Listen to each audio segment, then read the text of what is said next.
संसार का चमन अगर कोई महका सकता है तो एक गुरु जो प्रेम का मसीहापन दुनिया में अपनों की पुकार सुन धरती पर आता है।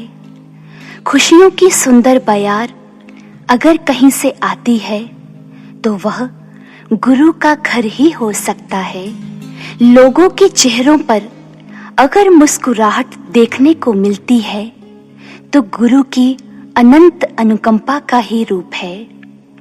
जिसे ऐसा गुरु मिल जाए उसका सौभाग्य स्वतः जागरूक हो जाता है।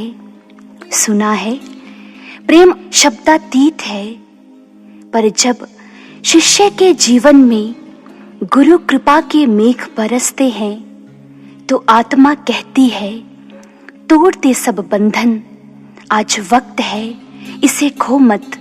भर दे आज गागर में सागर और बता दे दुनिया को कि मेरा गुरु क्या है। तो समस्त बंधन तोड़कर अपने गुरु पर हजारों शब्द जड़ देने के लिए आत्मा उत्सुक हो जाती है। चाहे मीराबाई हो या नामदेव, दादू दयाल हो या स्वामी विवेकानंद, गुरु महिमा व्यक्त करने में कोई भी अपनी जिह्वा पर नियंत्रण ना रख पाया। जिसके संग सदैव गुरु साया बन चलते हों वह उनकी महिमा कैसे नहीं गाएगा। विवेकानंद ने खुली आंखों से गुरु कृपा को करोड़ों बार अनुभव किया। घर में या विदेश में एक साया हमेशा उसके साथ रहा, वह था गुरु का साया। विवेकानंद के व्यक्तित्व से प्रभावित होकर जहां अनेकों उनके मित्र बने, वहां ईर्ष्या करने वाले बहुत से लोग शत्रु भी बन गए। किसी ने एक बार विवेकानंद को चाय कॉफी के लिए अपने घर बुलाया तो ईर्ष्यावश पात्र में विष डाल दिया। विवेकानंद जी इस तथ्य से अनभिज्ञ थे, लेकिन साई ने कहा त्याग दे इस प्याले को, यह प्याला मेरे विवेकानंद की जान ले सकता है।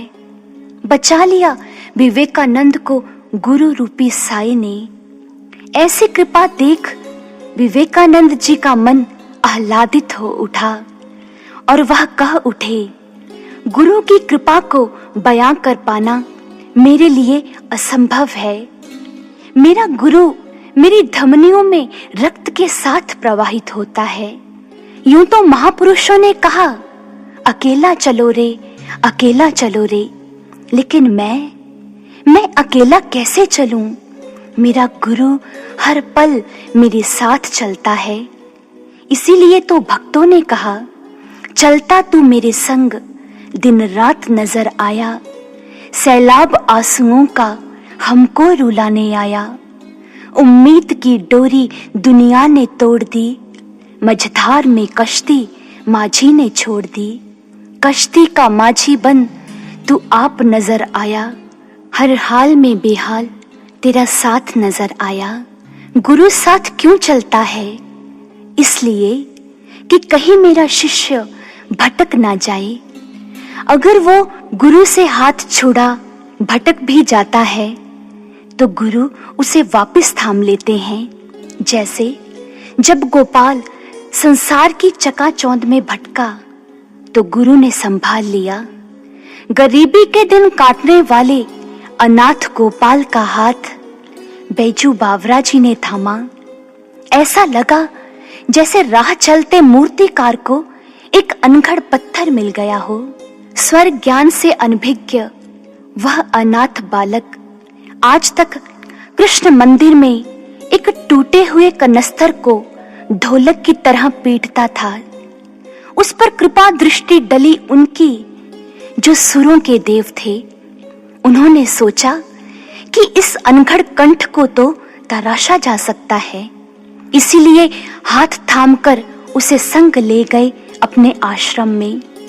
वहां उस अनाथ ने पहली बार तानपुरे की तारों का स्पर्श किया। बैजू बावरा संगीत विद्या का एक एक रत्न उसकी झोली में डालते चले गए, मानो साक्षात भगीरथ ने स्वर्ग के स्वरों की मधुरतम सरिता गोपाल के गले में डाल दी। लेकिन बहाकर ले गया गोपाल को ये संसार, यह पद, प्रतिष्ठा, शोहरत, जो शिष्य को गुरु के समीप रहने नहीं देती। इसीलिए तो गोपाल जोधपुर नरेश के दरबार में पहुंच गया। लेकिन गुरु भी शिष्य के कल्याणार्थ उसके पीछे ही चल दिए। बैजू पहुंच गए नरेश के दरबार में। वहां एक मधुर स्वर ने उनके अंग अंग में झंझनाहट भर दी।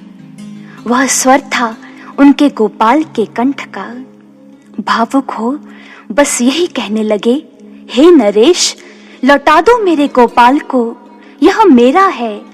नरेश ने कहा, अगर यह तुम्हारा है तो गान युद्ध में इसे जीत कर दिखा दो और बता दो कि इसके पास सब कुछ तुम्हारा ही दिया हुआ है।